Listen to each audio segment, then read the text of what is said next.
So let's talk a little bit about rage bait, because rage bait is something that comes up a lot in the context of my work, but also when we're considering the wider cultural context, not just in relation to masculinities, but just in relation to our cultural zeitgeist at this point in time. So what I want to do today is I want to talk a little bit about rage bait culture, specifically rage bait culture in relation to masculinities discourse. Because one of the things that I've been observing really recently, and specifically in relation to the work that I do, is that when you talk to young people, young men specifically, about things like rage bait, you mention it, you name it, you bring it into the discussion, there is an instant connection and there is an instant understanding of what you're speaking to and about. Now, I think this is interesting for a range of different reasons, but it's specifically and particularly interesting when we're talking about things like misogyny, sexism, violence against women and girls, and cultures of harm that are normalized through apathy and disconnection, specifically when we're talking about masculinity. And I've been observing really recently that speaking about rage bait, naming rage bait, talking about rage bait in the conversations relating to masculinities, the behavior specifically, the framing specifically, opens up a door to really critical engagement, but also provides an opportunity for young people to reflect and correct themselves in their learning environments and spaces. So for those of you that are tuning in and kind of going, but Lewis, what's this rage bait? Like you're talking about rage bait, like we just know what rage bait is. And it's actually really interesting, because at the time of recording, I've been, you know, traveling and working in a range of different schools across the UK at this point in time, at the point of recording. And I've been in multiple schools over the last couple of weeks where you mention rage bait in the context of a workshop or an assembly and people see the reaction, educators specifically, and they kind of come up to you afterwards and like, what's this rage bait? I haven't heard of this stuff before. Or like, can you give me an example of what that is? Or like, I think I've heard of it, or I haven't heard of it at all. Like, what are we actually talking about here? And I found that really interesting. And I don't say this from a position of judgment of like, well, how can you not know that's everywhere right now? What's going on? I'm not employing a tautology of like, you should know better. Because this cultural context, specifically that intersection between the online sphere and the real world or the physical world, the communal spaces that we exist in, sometimes it gets real technical and sometimes things evolve at a pace that we might feel like we've got a finger on the pulse, for lack of a better term. And then all of a sudden these new terminologies come out, these new frames come out, these new ways of discussing and articulating some of these behaviors and ideas just change. And all of a sudden the rug is pulled from under our feet again, right? So when I'm speaking about rage bait, historically, rage bait is a term is typically applied or has been typically applied, shall I say, to online spheres, specifically as an engagement tactic to get people to either comment on posts, repost posts, mostly out of their dysregulation or rage, hence rage baiting. You are baiting somebody in with a particularly polarizing perspective, a particularly triggering take, a particularly activating point of view with the intention of getting engagement, comments, likes, shares. And as a result of that, you rank higher in the algorithms. More people see your stuff. You've got more chance of people following you.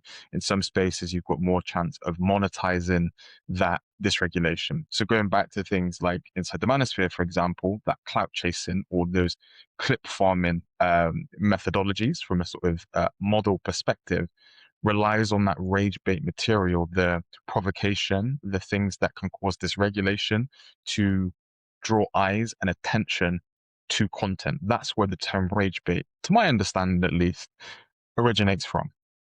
And it still exists and is still used in this specific context, right? It originated from the online sphere, again, to my understanding, and is used typically and conventionally in that space and in that context. But what I'm noticing in relation to young people specifically, and in my work, young masculinities, is that rage baiting as a term, but also as a way of behaving, has found its way into the context of the classroom. It's found its way into the way in which you might engage with a peer to get a reaction, a strong engagement, to get them to a point where they're activated and responding. And then in their dysregulation, they might get angry. They might feel, they might get themselves kicked out of a classroom space. it's a form of entertainment that has been adopted from that sort of online sphere into the real world context of a classroom. Now, if you're from my generation, or even from generations before mine, you might recognize some of those behavioral tactics. One might say or argue, well, Lewis, isn't that just children being children? Like, you find something, you poke at somebody, you get a reaction. All kids do that. And all kids do that in the context of school. It's a way of kind of navigating the social context, finding out who they are. It's not appropriate, and it's not something that we encourage or reward, but it's something that every child or most children across generations have to engage with and navigate. And I can say I can hear that. And that's something that initially, when I was kind of reflecting on it myself, I arrived at somewhat of a similar position or conclusion. But I think what the real difference is here at this point in time is that the rage baiting ethos, specifically when we're talking about masculinities in school, but the masculinity discourse in school, is being used specifically for reaction. It's being used specifically for that emotive, dysregulated response as a form of entertainment, but also as a form of posturing, as a form of dysregulating with intention.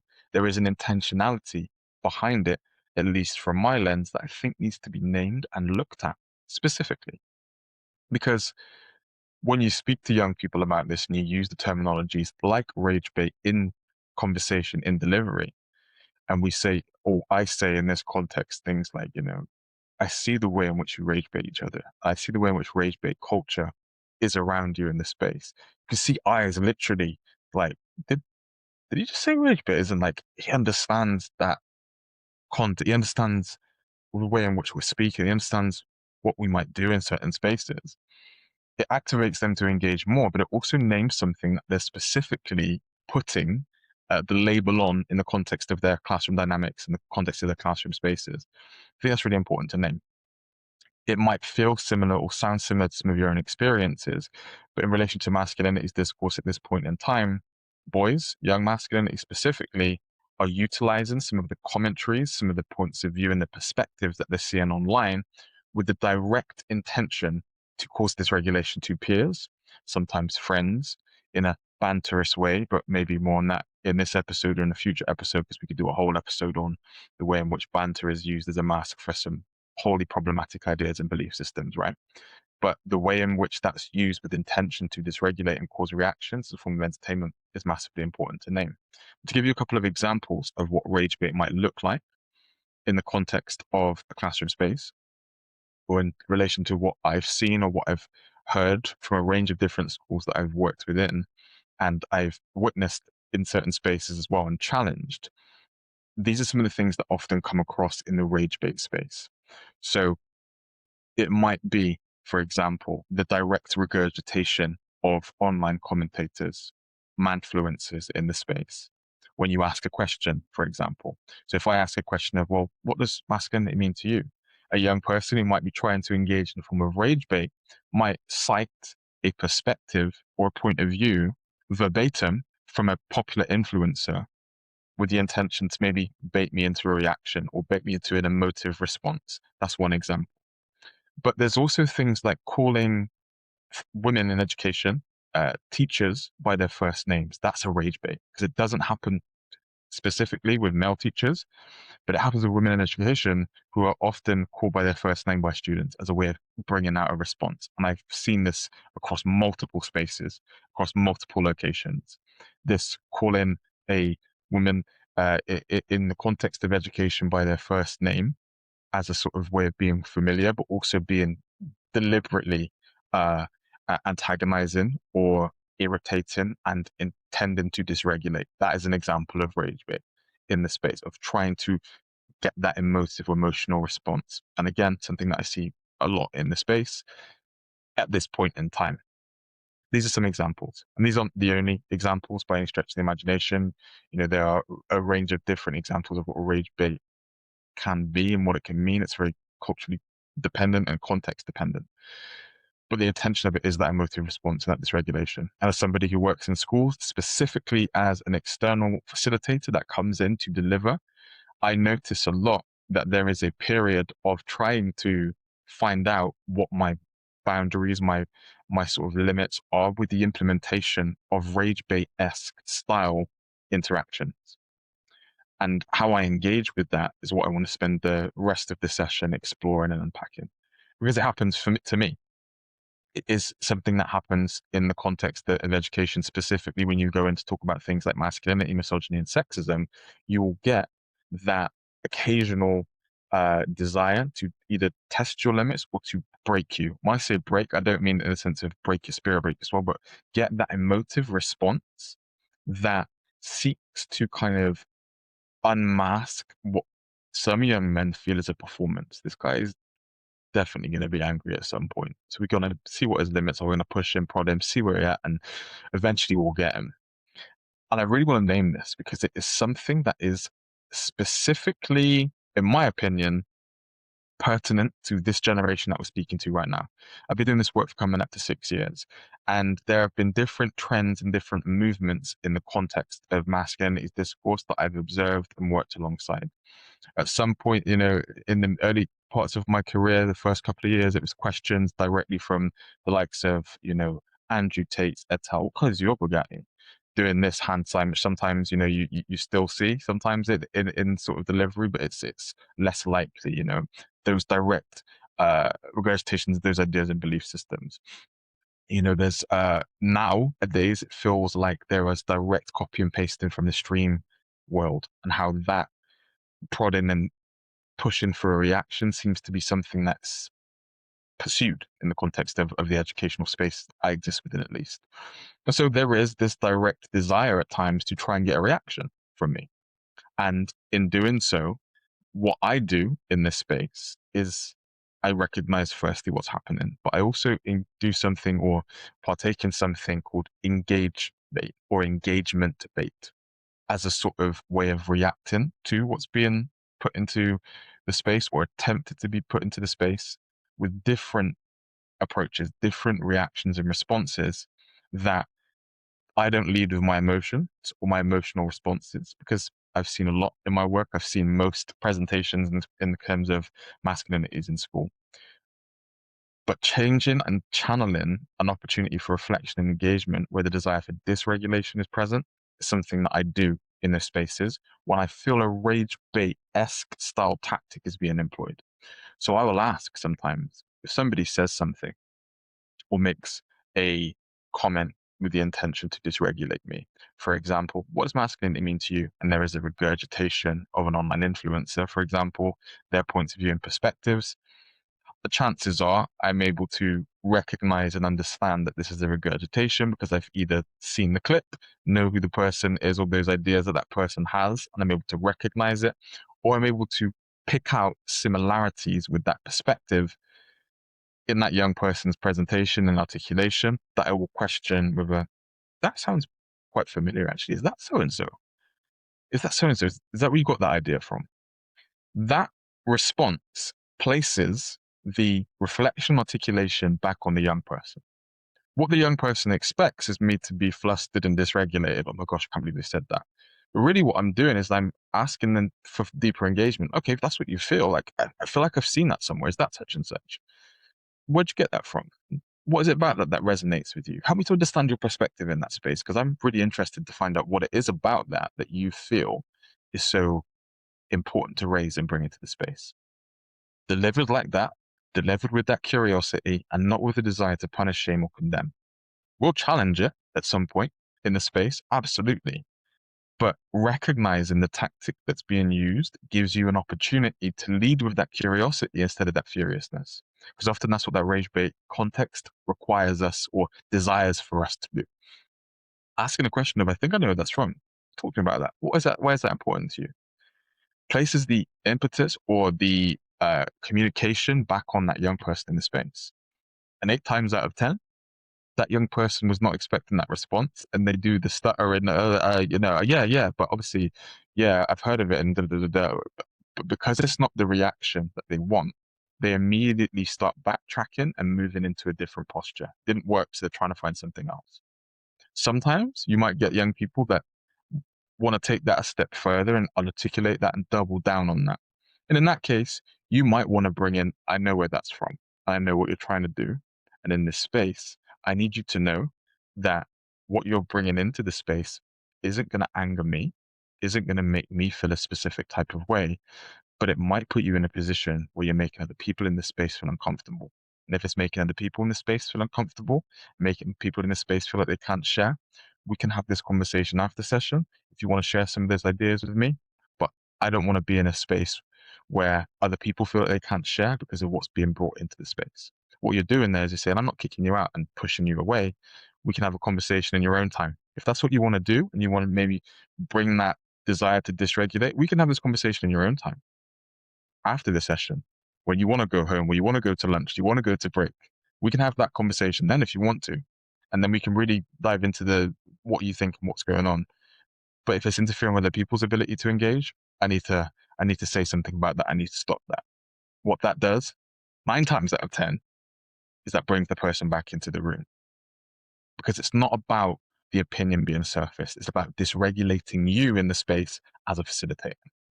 And do I think boys do this with the malicious intent of I really want to throw and ruin this guy's day? I don't.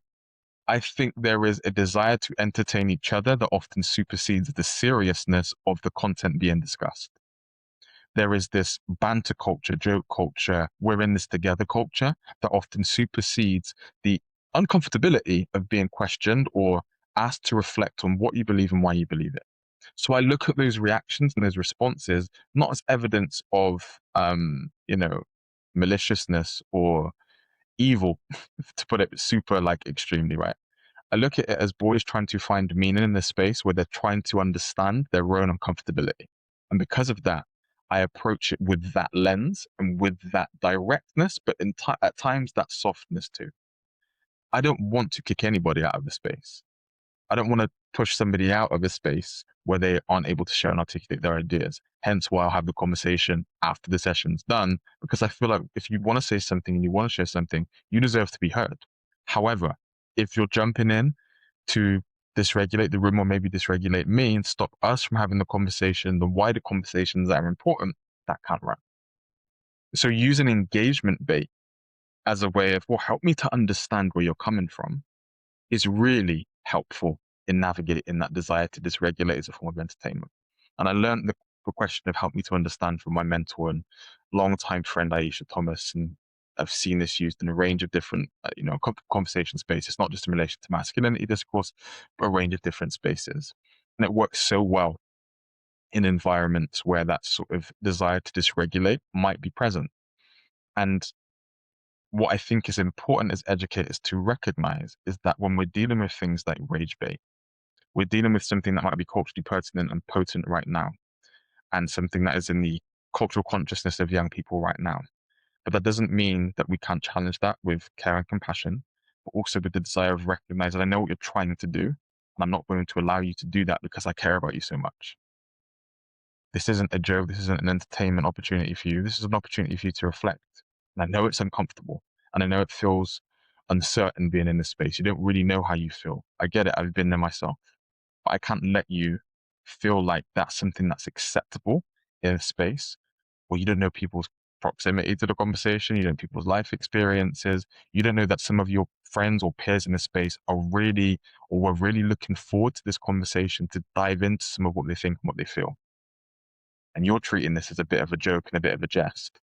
And actually, for somebody else in this room, it might be incredibly important that they're in this space. They might have some questions that they wanted to ask, but now they feel like, oh, everyone's being serious or not serious, so now I can't ask that question. I've seen it before, and I've heard it before. I've had young people come up to me numerous times. I've lost count over the course of my career. I wanted to ask that question, but I felt like everyone else was being silly, so I couldn't share what I felt. This is why addressing rage bait culture is massively important, because it might feel like a bit of a joke to the person that's engaging with it. It's a bit of entertainment. But for somebody else, it could be the difference of being able to share what they feel honestly and truthfully in a space where they haven't been given that opportunity before. And my priority is the experiences of the collective in the space. I want people to engage in a way that feels most truthful and most congruent to them. And we have this mentality of, yeah, but boys are boys. You know what they're like together. They joke and mess around together. Perhaps, but not in spaces where we're talking about serious things that impact them in ways that they might not even recognize or understand. Things that impact them in ways that they don't recognize are impacting perhaps peers in their space too, from their actions and actions. You can hold care and compassion and accountability simultaneously. And what rage bait culture looks to do is to contentify or humorize the triggering and the traumatic. It looks to humorize and contentify people's rage. It looks to humorize this desire of seeing people at their most upset or their most dysregulated.